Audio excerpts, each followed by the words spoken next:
What's up, guys? It's Ben Chez, and you didn't think I was going to continue it. And for those of you who even watched it, that's right, we're back with the Dead or Alive Retrospective. Now we're continuing our little journey of the Dead or Alive Retrospective. We're going to actually do this on 3 different versions of this. This is Dead or Alive 2. The big, long-awaited sequel to the completely critically acclaimed, just shocking, unbelievable hit of Dead or Alive 1. It's like the fans were hungry, they wanted another one, and that's what they got. They got another one. So, for those of you who don't know, let me give you a little history on Dead or Alive 2. Let's see, where's a good place to start? Well, I think like the best thing to tell you is, the first version of Dead or Alive 2 was released in Japanese arcades in 1999. October 19th, actually, 1999. That was when pretty much there really wasn't a whole lot of internet and everything like that. And one of the biggest ways to predominantly show like a new game off or something big was, at least in Japan anyway, you had to show them off in arcades. So that was one thing they did in October 19th, 1999. And it was running off the Sega Naomi arcade system, so it was basically running on Sega hardware in order to get all like the cool looking visuals, the crisp animations, and everything like that.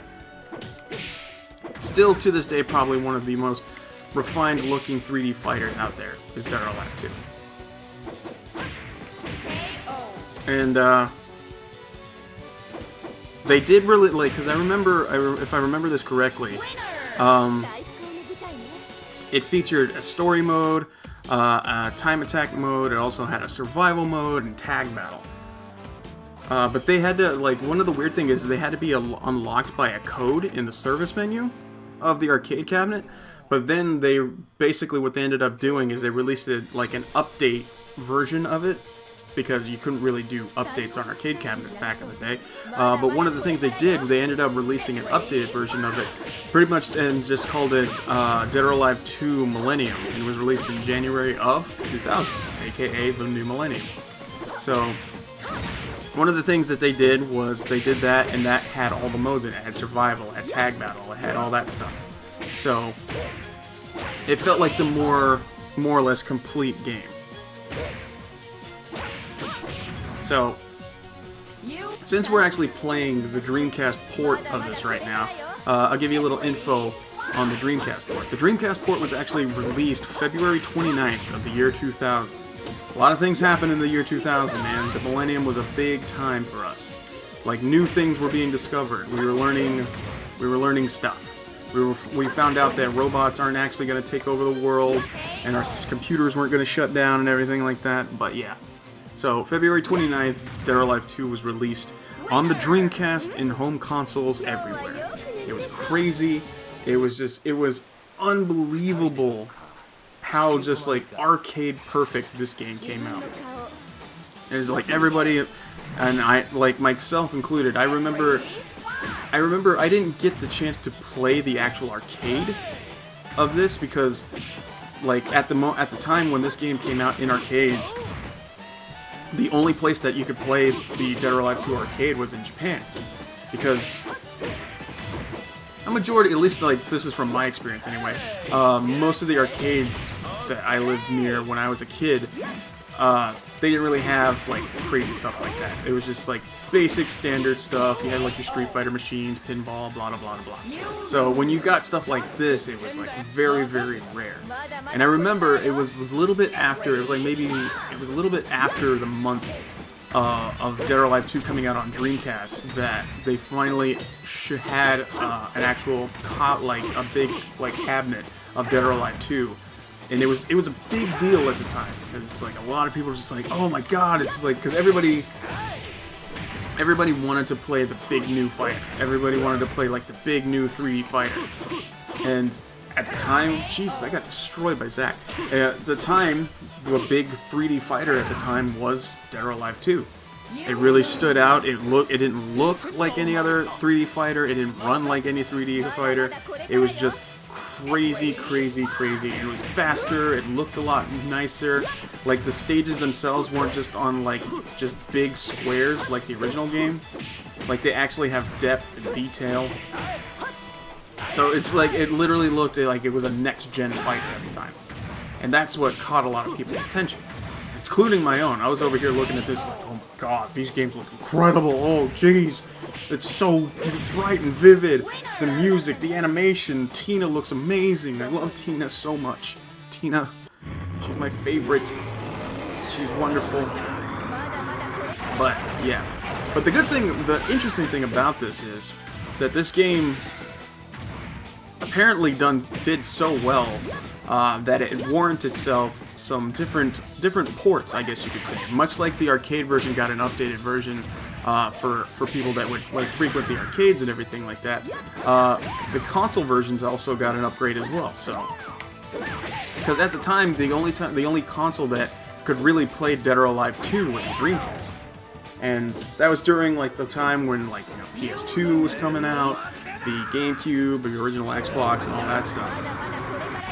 And Sony pretty much thought it onto themselves as like, hey, we need to get up in that Dead or Alive 2 mode, because people are really, really taking a liking to this game, and people are really, really wanting to play this.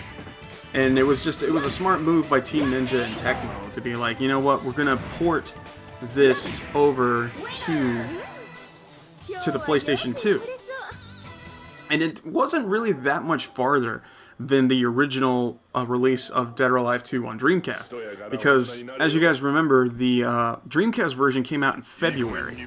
And surprisingly enough, the PlayStation 2 version actually came out only just a month later.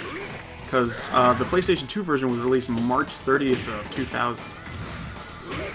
Like, it's crazy to think that this game is 18 years old. Like, the actual game itself, Dead or Alive 2, is over 18 years old. That's crazy to me.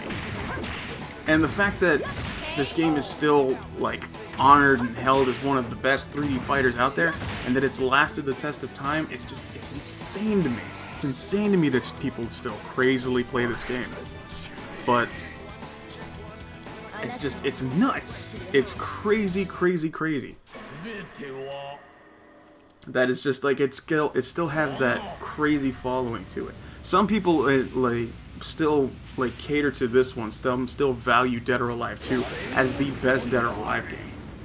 Like, some people will say the newer ones are better, some will say even the older ones are better. But there's pretty much an undeniable truth that most of the people who play this will always kind of cater towards the Dreamcast version, or just Dead or Alive 2 in general. Because it felt like it was the most refined, it was the most balanced. Well, I don't know. There's some pretty unbalanced stuff in this version of the game. But needless to say though, like, a lot of people, including myself, were just like, God, this game was great, and it's still good. It's still fantastic, and it's still fun. And this is one thing, man. Like, the story modes, as cheesy as they were, there's something very unique about them, and they're very enjoyable, that I kind of wish that they would bring back to newer Dead or Alive games. Because we didn't really get this in Dead or Alive 5, and I kind of wish that we did. Because just a nice little charm to it. There's a nice, wonderful little charm to it. But this is a quick little look at the Dreamcast version of this. Now, we're actually going to switch over to the PlayStation 2 version, which is titled Dead or Alive 2 Hardcore. So let's take a quick look at that. Here we are with Dead or Alive 2 Hardcore, the PlayStation 2 port of Dead or Alive 2.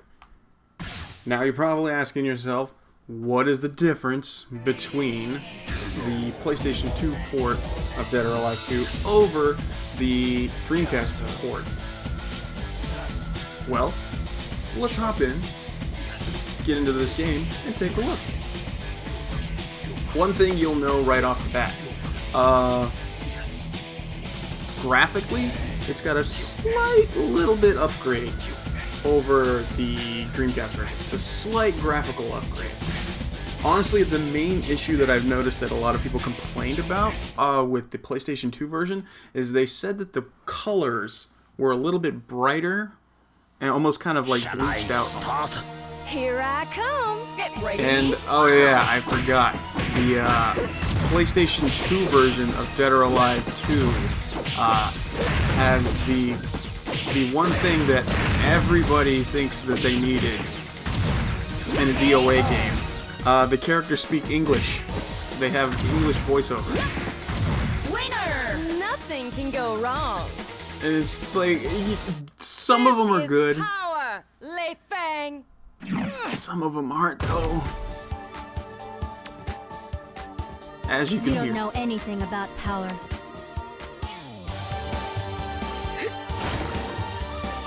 She crushed a rock, all right. Get ready. But yeah, a couple of the things that were different for the PS2 version over the Dreamcast version. It added some new stages to the game. Crimson, Pokémon, and Parade. I don't know if I'm saying that right. It also offers a new slew of costumes for each character. It's more bang for your buck essentially. So it's more like the updated version with extra DLC before that was around. If you didn't get a chance to play it on the Dreamcast, you can get it on the PS2, and you have some new unlockable stuff. But one thing that was actually kind of an issue that a lot of people didn't notice from the Dreamcast version because, well, one, the Dreamcast version didn't have this problem. This version of Dead or Alive 2 for the PS2, it had a couple problems. One of the main things is it was a little buggy, and it was very prone to being locked. Like the game would lock up sometimes when you would play versus mode, which is not good. Which is a big reason when you see people refer to tournament play of this game. They don't play the PlayStation 2 version simply because of that fact. Because you can't be playing a tournament-abled game, and then the next thing you know, the game locks up on you. It's kind of a bad call. Let's just be real. Kick it alone for a while. Look at your face in the mirror first. Get ready. But yeah. So this version of Dead or Alive, I don't know if I mentioned the release date, but this version of Dead or Alive came out, I believe it was October 25th of 2000, was when the PlayStation 2 version came out. I had to recheck my facts and stuff like that, because I had to look it up a little bit. But yeah. This version was huge, man. It offered some new stuff. It introduced some new characters to the franchise that we didn't have in the first game. It introduced Helena, which is a big one. I'm trying to remember who else was new in this game. Because that was I think honestly when it came down to it, when it came to Dead or Alive games, the main ones that stick out are the ones like the females. Because the females, let's be real here, the female characters are what sell the Dead or Alive. It's like, yeah, they could have new dude characters in the game, but let's be real here. If you are excited about the dude characters, God bless you, because I can swear to you, I don't know anybody that I've ever met playing this game or this series that ever gets excited for the male characters. Nice try. So, this is for you. Let's see. I think, another thing, the characters' pictures, moves were altered to appear a little bit more realistic and less almost anime style-ish for this version. No one can stop me now. Get ready. Some fighting animations were worked on, and some of them were actually cut, which was strange because it's just why would you alter something like that? Yeah, and like I said, it had the new stages, which added more than the Dreamcast version had, so the Dreamcast version was actually lacking in a few stages that the PS2 version actually got. Survival mode takes place in the danger zone overall, and the overall speed of the game is a slight bit faster than the Dreamcast version, which the Dreamcast version... Everything. let me see. But yeah, the entire game, including the cutscenes this time around, it runs at 60 frames per second, which in the Dreamcast version, it was only the actual gameplay itself. So like the cutscenes and everything like that didn't run at 60 frames per second, but the actual like in-style game and everything like that. It also has this was like the game that introduced the item collection. So it had special little like knickknacks and stuff like that for you to collect for the game and everything like that, like special videos, a CG gallery section where you could actually like view like full renders of the ladies and stuff like that, because again, ladies was a big thing. A bunch of special moves were added, which was really nice. Honestly, it ended up changing the game. It just like, if you really think about it, it was the PlayStation 2 version, although had some buggy issues, it looked a little funky. Some of the colors were a little out there, but overall it was like a vast improvement over the Dreamcast version, which is hard to do, because the Dreamcast version, in my opinion, it feels like a perfect full-fledged game. It's very hard to like improve on what feels already like a perfect game. And No one could stop because me of that, now. it's essentially you get more of a good thing, for lack of a better word. So you get more content for the same game, and all you really had to do was pretty much just wait a couple months, and if you got a PlayStation 2, you would have had it. So, but yeah, this was way before the times of DLC and everything like that. So you didn't really get to have it yet, fortunately. So yeah, I think one of the big changes in this game was the English voiceover. You can actually switch it to Japanese if you want to. But it was a nice welcome change for those who like prefer to have the game in English. You can do that. So that was a pretty cool thing that they had. But one other thing before we move on, this game, just because it's so great, it actually got another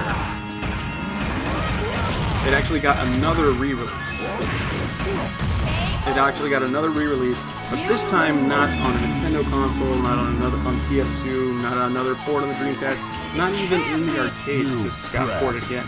It actually got ported one more time, but it actually got ported to the original Xbox. It was actually combined in a bundle pack, which was called Dead or Alive Ultimate, and that was pretty much the big. I guess the best way to put it, it was like a celebration of the original first two games in the Dead or Alive series, and it introduced the first wave of Dead or Alive Online, which a lot of people were just like, what? Playing games online? What is this all about? So what we're going to do, we're actually going to hop over there, and we're going to actually take a quick little gander look-see at the original Xbox version of Dead or Alive, which will be running off the Dead or Alive engine. So we're going to have a little bit more info about that, and we're going to look more into it and see just what is different and what has been added in the original Xbox version of Dead or Alive 2. So let's go take a quick look at that. Alright, and here we are with Dead or Alive 2 Ultimate, released on the original Xbox in 2004. That was literally 3 years, count it, 3 whole years after the release of Dead or Alive 3. So, this was pretty much, this ended up being like a remake and a bundle with the original Sega Saturn version of original Dead or Alive, the port of that, and a complete from the ground up remake of Dead or Alive 2, complete with, like, as you can see, with Dead or Alive 3 assets. So if you ever wanted to play Dead or Alive 2, but it looks like Dead or Alive 3, this was the option to go with. So obviously, as you can tell, it's running off the DOA 3 engine. Get ready. The mechanics are pretty much both the original style of it, but it also implements a lot of the stuff from Dead or Alive 3. So you're going to have a lot of movement and a lot of like mechanics that you originally only had in Dead or Alive 3, and it also integrates that with like the fighting mechanics of Dead or Alive 2. So it's basically you got Dead or Alive 2 with more moves. It's like new moves, new animations, and everything. Like even the cutscenes in the game were redone with like, you know, in the Dead or Alive 3 engine, which is really cool. And it runs off of the 3D axis movement, so it's like more free-form movement and everything like that. You can actually have the areas and everything like that. The levels are really detailed now. It's just everything about the scope of this game is just huge back in the day. It's just a big package to like just bring it in, celebrating basically the history of Dead or Alive, because at the time when this game came out, Dead or Alive was pretty much the way it was happening was Dead or Alive was Microsoft / Xbox first party, you know, exclusive fighting game franchise. Like at this point in time, if you wanted to play the Dead or Alive games, you could only play them on Xbox. Because when the original Xbox launched, this was one of their flagship new exclusive titles that you were going to get. Because in an interview, Tomoboto Edegaki was asked, is like, you know, why was it your decision to put Dead or Alive 3 exclusively on the Xbox? And he pretty much flat out said it. He's like, I want my game to be on the system that has the most power, because I make games that win. And it's like, he was very confident in the power of the Xbox, and he was very confident in the ability that the Xbox was going to succeed and sell very well. Which he was half right. Because although the Xbox happened to be the more powerful piece of hardware, it didn't sell as well as, say, the PlayStation 2. It definitely sold better than the GameCube, but as far as like just out there outwilling and outbeating the PlayStation 2 sales, it wasn't happening. But it did sell very well, and it introduced one of the first Dead or Alive games to actually feature online play. So this was the first game that had, you know, online multiplayer. So if you wanted to play Dead or Alive with your friends online with the original Xbox, you could do that. Because Xbox Live at the time was a new thing, and people were still trying to figure it out, and not too many fighting games at the time had it. So the fact that we were going to have a Dead or Alive game with online play was really interesting.